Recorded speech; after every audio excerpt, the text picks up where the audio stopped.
Ini iQOO Z10 series paling terjangkau, harganya di 2 jutaan. Tapi menariknya, layarnya AMOLED 120Hz, baterainya 6000 mAh Blue Volt battery dengan 44 watt flash charge. Rating durabilitasnya ada IP68 dan IP69, aman nih kalau kecemplung dalam air ya. RAM 8GB dan ada opsi storage besar sampai 256GB. Plus ini pakai UFS 2.2 ya, bukan eMMC. Fiturnya juga menarik, ada 2 speaker, ada NFC, ada bypass charging. Ya, ini adalah iQOO Z10 Lite. Oke, iQOO Z10 Lite ini pertama kalinya ya iQOO membawa varian Lite dari Z series ke Indonesia. Sebelumnya untuk varian terjangkau dari Z series yang mereka bawa adalah yang pakai akhiran X. Ada Z7X, ada Z9X. Keduanya adalah smartphone yang menarik di kelasnya pada saat perilisannya. Nah, bagaimana dengan Z10 Lite ini? Sekilas tadi kan udah kelihatan ya bahwa smartphone ini punya beberapa hal yang menarik. Kita akan bahas dengan lengkap mulai dari isi paket penjualannya. Di dalamnya ada unit iQOO Z10 Lite dengan screen protector yang sudah langsung terpasang. Lalu ada chargernya. Ini adalah charger 44 watt flash charge dan ada kabel USB A to C di sini, SIM tray ejector, case dan paket dokumen. Jadi udah cukup lengkap ya. Nah, untuk smartphone ini hadirnya dengan gaya yang serba flat dengan layar flat, frame-nya flat serta sisi belakangnya juga flat, tapi bagian tepi frame-nya itu sedikit melengkung. Ini membuat smartphone jadi lebih nyaman digenggam. Untuk opsi warna ada Armor White yang terkesan soft dan elegan serta ada Power Green yang kami pakai ini yang terlihat lebih berani nih ya.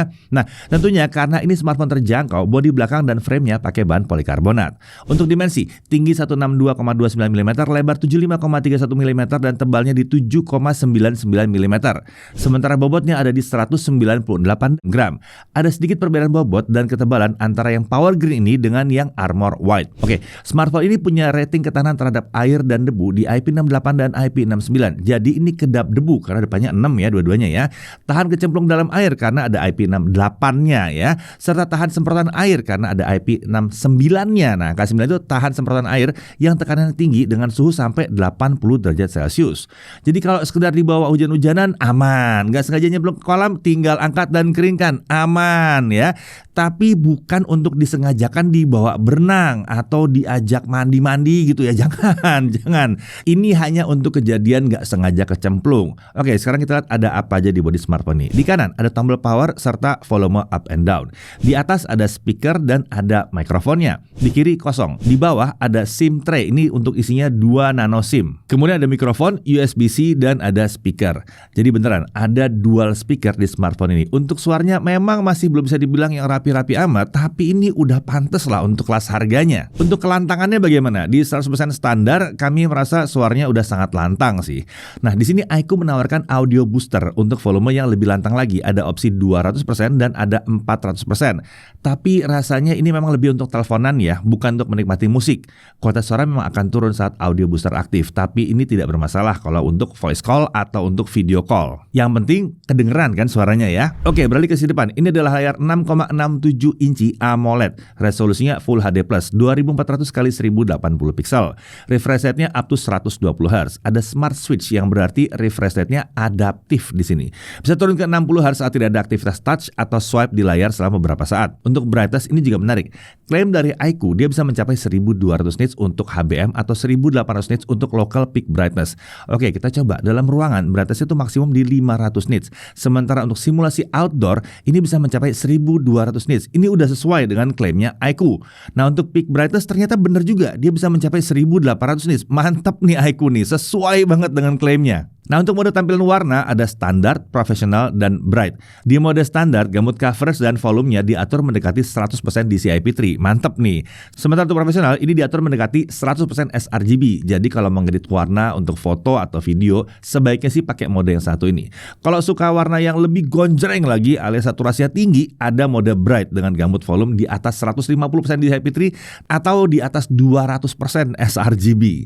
Layar ini dilengkapi dengan wet touch technology, memungkinkan aktivitas kita bebas gangguan ghost touch sekalipun jari kita basah atau ada tetesan air di atas layarnya. Terkait bezel layar, ini memang masih belum yang bisa dikatakan tipis-tipis amat ya. Bezel bawah layar juga terlihat sedikit lebih tebal, tapi ini wajar untuk kelas smartphone terjangkau. Layarnya ini punya SGS Low Blue Light Certification. Nah, untuk earpiece itu ada di bezel atas layar. Lalu ada kamera selfie atau front kamera 8 megapiksel f2.05. Posisinya ada di punch hole di area tengah atas layar. Untuk perekaman video ini sampai 1080p 30 fps saja. Beralih ke sisi belakang, di sini ada sistem kamera utama Vivo Camera Imaging System yang disusun secara vertikal seperti ini. Tentunya yang satu ini juga pakai Vivo Image Processing Algorithm. Ya, namanya Vivo dan iQOO emang terkait ya. Lalu ada 50 megapiksel main camera. Ini pakai Sony IMX852 f1.8 autofocus di sini.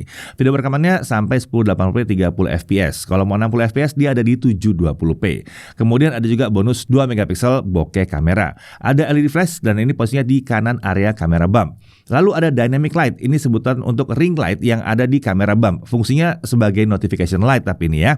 Ini bisa menyala kalau ada panggilan suara masuk atau ada notifikasi dari aplikasi yang masuk ya. Kita bisa atur agar dynamic light ini hanya menyala di jam-jam tertentu saja kalau dibutuhkan.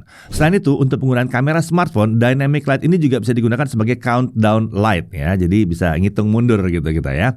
Untuk fitur-fitur ada night, portrait, 50 megapiksel, pano, dokumen, slow-mo, time lapse dan ada banyak lagi termasuk ada underwater fotografi juga. Oke, untuk spesifikasi SoC-nya pakai Snapdragon 685. Ini memang SoC yang sudah cukup berumur ya. Selain itu performanya udah tidak bisa dikategorikan kencang sih sebetulnya untuk kelas 2 jutaan. Walaupun demikian untuk kebutuhan penggunaan harian yang tidak berat, SoC ini masih sangat mencukupi. Terutama karena dia sudah pakai storage di UFS 2.2.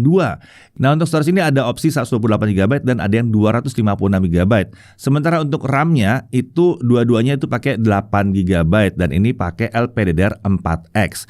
Untuk baterainya 6000 mAh Blue Volt battery, ini support 44 watt flash charge. iQOO menjanjikan baterai besar ini bisa diisi ulang dari 0 sampai 50% itu dalam 30 menit saja.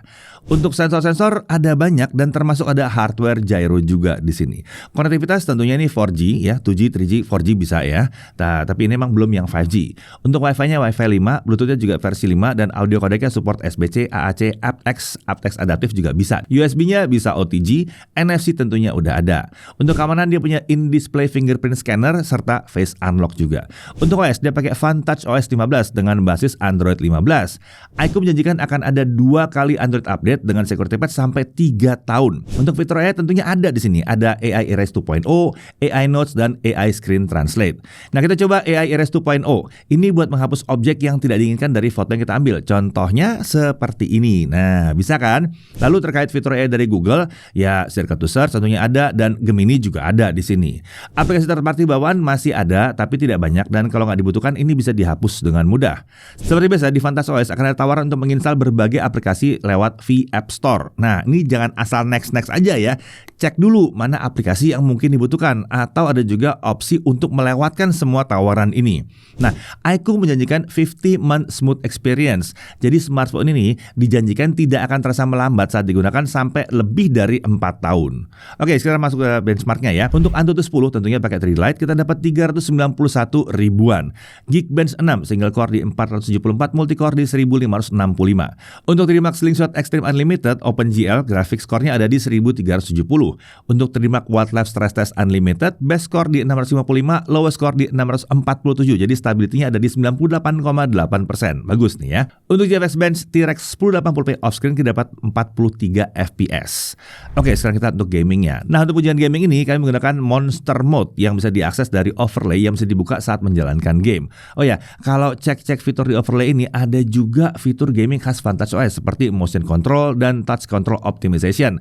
Selain itu, fitur bypass charging juga ada di sini. Oke, kita mulai dulu dari Subway Surfer dan ternyata game ini bisa jalan di 120 Hz. Frame rate yang didapatkan juga terbilang relatif tinggi mendekati 120 fps. Jadi game ini bisa dinikmati dengan mulus dan lancar di smartphone yang satu ini. Lalu untuk PUBG Mobile, frame rate yang bisa diakses cuma sampai ultra atau maksimum 40 fps. Saat kami coba dengan setting smooth ultra, ya frame rate-nya cukup dekat nempel ke 40 fps.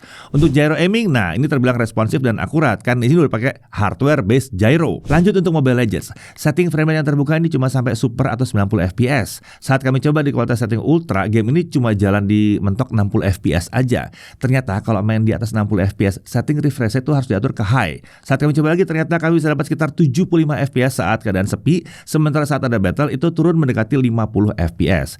Jadi kalau main game ini lebih mulus, mungkin sebaiknya sedikit turunkan setting kualitas tampilan dan untuk frame rate pilih yang di high aja. Oke, mari kita coba Genshin Impact. Kita coba dengan setting lowest 60. Frame rate yang didapatkan ya memang tidak bisa terlalu tinggi ya, tapi secara umum ini udah di dekat 30 fps. Kalau cuma jalan-jalan aja masih relatif banyak di atas 30 fps. Setelah setengah jam dimainkan, suhu terpanas di bodi belakang ada di kisaran hanya 39 derajat Celcius aja. Tepatnya ini juga di dekat modul kamera. Suhu terpanas di layar juga mirip-mirip aja di kisaran 39 derajat Celcius di area atas juga ya. Nah, untuk soal ranking ini bisa masuk ke ranking C-. Masih bisa dipakai buat main, tapi bukan untuk main yang serius-serius amat. Kalau untuk eksplorasi bisa, untuk berantem kurang mantep sih memang. Oke, sekarang mari kita lihat kemampuan kameranya. Ya, di tangan saya kali ini sudah ada iQOO Z10 Lite. Jadi mari sama-sama kita cek kemampuan kameranya. Nah, untuk pengujian kali ini kita ditemanin oleh Zaki Alwan. Nah, jadi segala sampel foto dan videonya itu langsung diambil oleh Zaki ya. Nah, tapi seperti biasa sebelum kita mulai pengujian kamera, yang kita cek terlebih dahulu adalah kemampuan mikrofonnya. Di sini saya tidak menggunakan mikrofon eksternal, jadi ini langsung dari mikrofon di smartphone-nya. Dan karena di sini menggunakan dual mikrofon, jadi kalau misalnya salah satu mikrofonnya ketutupan seperti ini, setidaknya masih ada backup dari mic yang satunya. Lalu untuk kualitasnya sendiri mungkin bisa teman-teman dengar, di sini juga kondisinya lagi hujan. Jadi kalau yang dari teman-teman dengar gimana kualitasnya? Kalau yang menurut kami ini kualitasnya sudah tergolong oke, di mana suara vokal dapat ditangkap dengan jelas di sini. Oke, langsung saja kita mulai pembahasan kameranya. Oke, kita mulai dari kamera selfie-nya. Di sini opsi perekamannya bisa sampai 1080p 30 fps. Untuk opsi 60 sayangnya di sini belum tersedia. Lalu saat kita coba rekam di 1080p 30 fps, hasil videonya cukup oke dengan detail dan ketajaman yang memadai. Untuk dynamic range ini standar, area terang terlihat masih overexpose tapi setidaknya untuk wajah masih bisa terlihat dengan baik. Untuk stabilisasi belum tergolong baik saat dibawa jalan, jadi kalau mau vlogging pakai smartphone ini bisa pakai tools tambahan. Minimal pakai tripod kecil juga sudah cukup membantu. Lanjut kamera utamanya, di sini opsi yang tersedia bisa 1080p 30 fps dan 720p 60 fps. Di 720p 60 fps, hasil videonya lebih smooth, tapi memang kualitasnya belum sebaik di 1080p. Lalu untuk hasil video 1080p 30 fps kurang lebih seperti ini. Detail dan ketajamannya bisa terlihat cukup oke untuk kelas harganya. Lanjut ke dynamic range, hasilnya standar aja. Area terang overexpose, tapi area gelap bisa terekspos dengan cukup baik. Sedikit catatan, fitur stabilizernya baru bisa di 30 fps. Kalau untuk 60 fps-nya sayangnya belum bisa. Saat fitur ini dinyalakan, kamera bisa meredam guncangan dengan baik. Memang ada sedikit kedutan di sini, tapi untungnya tidak terlalu mengganggu. Oh ya, fitur stabilizer ini baru akan bekerja setelah videonya selesai direkam. Jadi jangan bingung kalau di previewnya masih belum stabil. Lanjut ke malam hari, di sini kualitasnya terlihat mulai menurun dan noise mulai bermunculan. Meski begitu, wajah masih bisa terlihat cukup jelas di sini. Lalu saat kami cek, frame rate video yang direkam tampak turun ke 25 fps. Sayangnya dalam menu setting belum ada opsi untuk mematikan fitur auto FPS-nya. Tapi tujuan FPS diturunkan seperti ini agar gambar terlihat lebih terang. Jadi kalau bagi kalian video ini masih terlihat aman dan tidak patah-patah, ya harusnya ini bukan masalah. Kalau buat jitter tidak terlalu terasa karena kamera selfie-nya memang belum ada stabilizer. Nah, sekarang kita lanjut ke kamera utamanya. Untuk 1080p 30 fps, gambar terlihat soft. Noise juga mulai terlihat, tapi masih di level yang wajar. Paling tidak, wajah masih terlihat cukup jelas. Lanjut ke 720p 60 fps. Tentunya detail dan ketajamannya tidak sebagus 1080p. Video terlihat lebih gelap, tapi hal ini wajar karena mode 60 fps butuh lebih banyak cahaya. Menariknya, frame rate video terpantau aman di sini. Tidak ada penurunan FPS meski dalam kondisi yang low light. Untuk jitter beberapa kali terlihat saat kita mengaktifkan fitur stabilizer, tapi hal ini masih wajar mengingat kelas harganya. Nah, sekarang kita bahas untuk foto-fotonya. Di sini detail yang dihasilkan tergolong oke, cukup bisa diandalkan untuk kondisi terang. Untuk fitur HDR otomatis aktif ketika mengambil foto di mode auto, termasuk di mode portraitnya. Kemudian bokeh di mode portraitnya yang belum super rapi, semoga ini bisa ditingkatkan lagi ke depannya. Kemudian di kondisi low light, detail pada foto masih cukup bisa dipertahankan dengan noise yang tergolong minim. Jadi baik kamera selfie dan kamera utamanya masih bisa cukup diandalkan di kondisi yang low light. Nah, untuk contoh foto lainnya bisa kalian lihat sebagai berikut.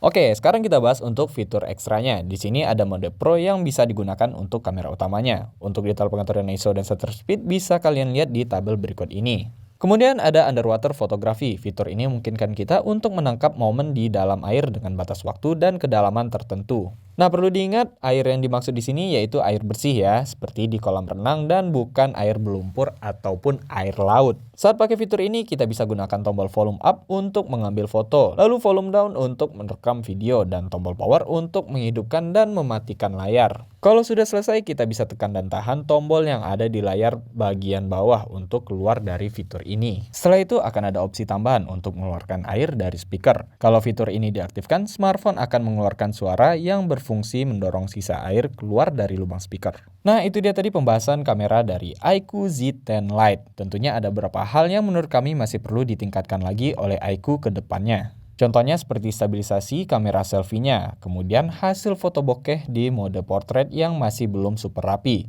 Sementara itu dari sisi kelebihannya, hasil jepretan foto dan rekaman di 1080p 30fps dari kamera utamanya sudah tergolong oke dengan stabilisasi yang baik. Selain itu, smartphone ini punya dual mikrofon yang bisa menangkap suara dengan jelas. Serta fitur-fitur ekstranya yang menarik seperti Pro Mode dan juga underwater photography. Overall, bagi kami, kamera dari smartphone ini terbilang mencukupi untuk foto dan video yang sederhana aja. iQOO sendiri memang tidak menjadikan kamera ini sebagai nilai jual utamanya, jadi ekspektasi kalian terhadap kameranya juga perlu disesuaikan. Oke, sekian dulu dari saya, kita lanjut ke pembahasan selanjutnya. Lanjut lagi pengujian daya tahan baterainya dengan YouTube Offline Video Playback 1080p. Baterai itu baru habis terpakai setelah 25 jam.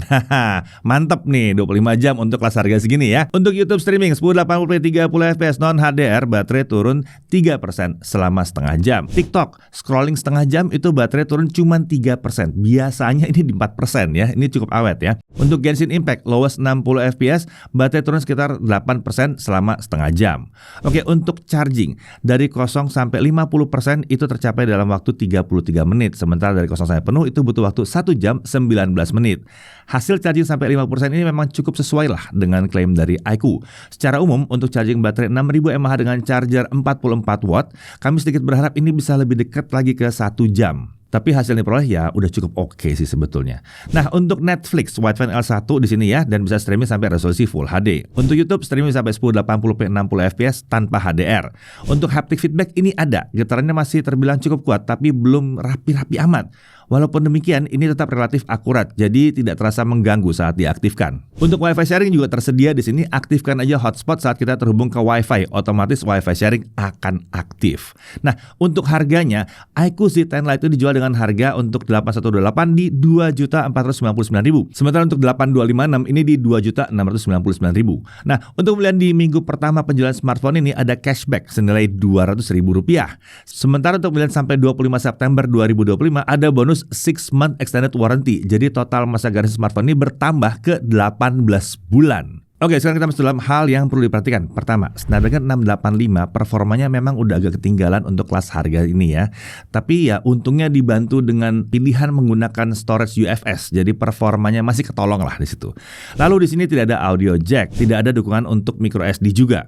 Lalu kami sedikit berharap sebenarnya charging dengan 44 watt flash charge ini bisa lebih dekat ke 1 jam untuk isi ulang penuh baterai.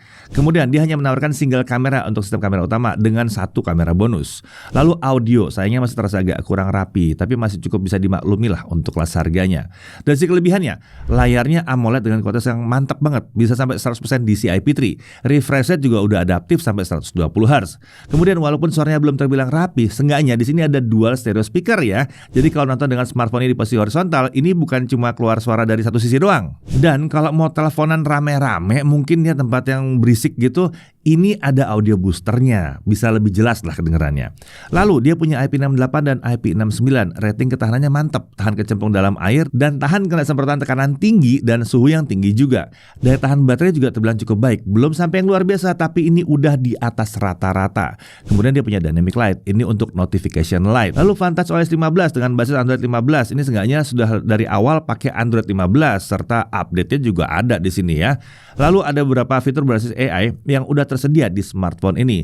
Paket penjualannya juga masih terbilang lengkap, ada charger, ada case, dan ada juga screen protectornya. Ya, iQOO Z10 Lite ini adalah smartphone yang memang bukan paling kencang di kelas harganya, tapi kelengkapan yang ditawarkan ya tetap terasa menarik. Gak banyak smartphone di kelas harga sini yang bisa menawarkan kombinasi layar keren, baterai awet, serta rating ketahanan tingkat tinggi. Ya, ini memang bukan smartphone pertama di 2 jutaan yang hadir dengan IP68 plus IP69, tapi sangat jarang sekali yang ratingnya seperti itu dijumpai di smartphone 2 jutaan. iQOO menyebutkan kalau smartphone ini akan cocok untuk yang mencari durabilitas ekstra di harga terjangkau. Dan menurut kami, yang satu ini memang layak dilirik untuk kebutuhan tersebut. Saya Deddy Irfan, Jakarta Ibu TV.